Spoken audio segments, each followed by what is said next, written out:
got the email from him, and it's very well written. We pretty much agree there. And I applaud your school spirit. That is fantastic.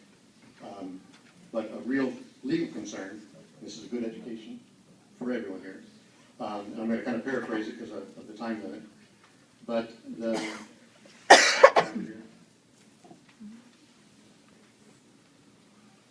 okay, as board members, I expect your legal counsel is keeping you informed of current litigation going on elsewhere in California. In San Diego particularly, the taxpayers for accountable school bond spending versus the San Diego Unified School District.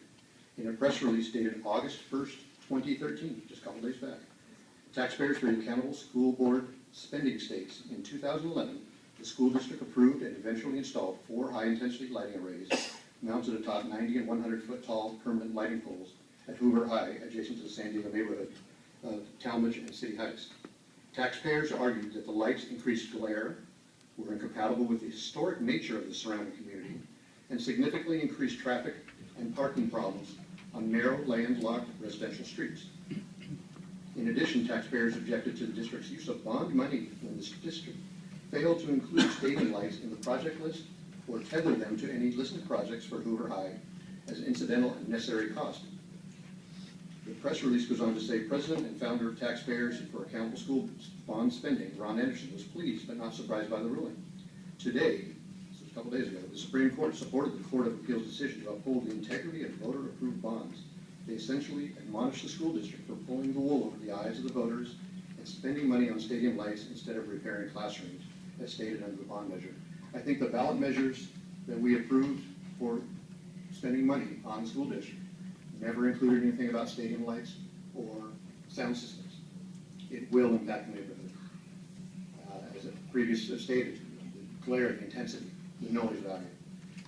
We live in a very quiet Savannah Circle area, very quiet residential area. We are impacted with the De La Salle and Corondelet occasional games. When YV would have games at the same time, it would be atrocious. The parking, traffic, the environmental impact reports talks about 382 cars.